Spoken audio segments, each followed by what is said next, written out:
En fait, si j'avais su, j'aurais ramené de chez moi des narcisses et des jonquilles. Et comme ça, vous auriez pu agrémenter votre Légion d'honneur. Exactement. Ce sera pour la prochaine fois. Avec plaisir. Ouais. Et alors, vous savez, le roi Louis XIV, qui appelle à lui son jardinier. Le jardinier a dans ses mains une lunette et un compas pour mesurer, jauger distance et proportion. Ils sont tous les deux face à un immense marécage, à perte de vue. Il va falloir forcer la nature. Le bonhomme le nôtre, puisque c'est son nom, comment on l'appelle? C'est un beau vieillard. Il arbore une large perruque et il est toujours habillé avec un costume de satin noir, rehaussé au col d'une fine dentelle. Alors il interroge le roi et lui dit « Mais qu'est-ce que je peux faire, moi, avec ces natures putrides et sauvages ?» Un acte de souveraineté. Quoi? Un acte de souveraineté? Sire, comment pouvez-vous parler de souveraineté pour des parterres? Il dit, ah, le nôtre. La souveraineté se glisse partout, elle se loge partout. La souveraineté, elle est capable d'emprunter les allées des jardins. Vous savez, je vous l'ai souvent dit, et le nôtre, je vous répète, moi, j'aime par-dessus tout la splendeur, l'exubérance, et ce goût que j'ai pour la splendeur et l'exubérance, je le tourne avec vous en une maxime, si vous voulez bien m'écouter jusqu'au bout. Mais sire, quelle maxime?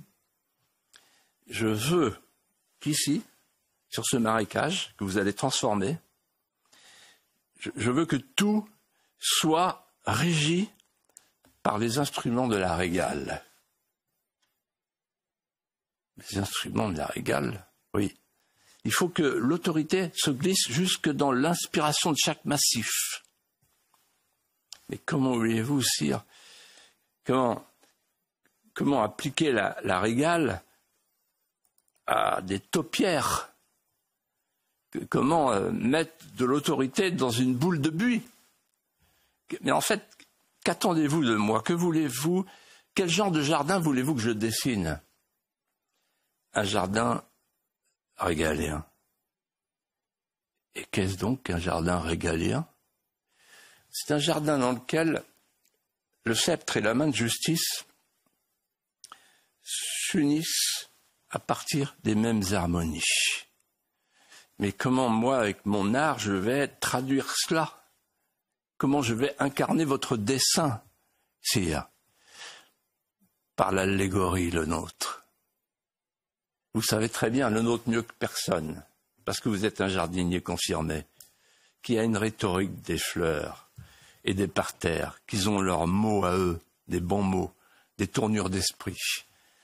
Je veux que s'avance dans ce jardin à venir, sur ce marécage, l'ordre et la justice.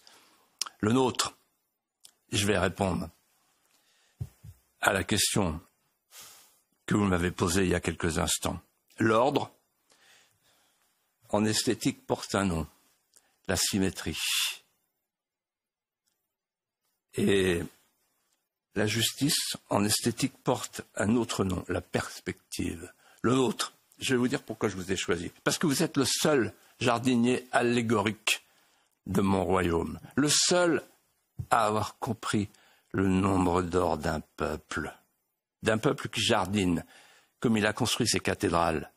Ce peuple croisé qui a donné des ailes à la pierre, ce peuple jardinier qui donnera des ailes aux taupières. L'échelle humaine, la proportion, la distance, l'ordre et la justice, un jardin régalien. Eh bien, Eliot, Geoffroy, est né ce jour-là avec le nombre d'or du peuple français, le fameux jardin à la française. Et le jardin à la française, il a inspiré tous les grands architectes, y compris ceux du XXe siècle. Il a inspiré en particulier le baron Haussmann.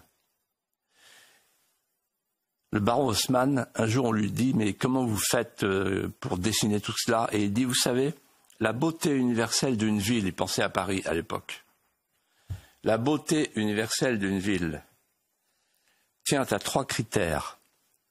L'échelle humaine, l'harmonie et la gratuité des finitions. » Allez, je repars chez moi, chercher, cueillir des narcisses et des jonquilles. Soyons fiers, tous les Français. C'est nous qui avons inventé le jardin à la française, la France.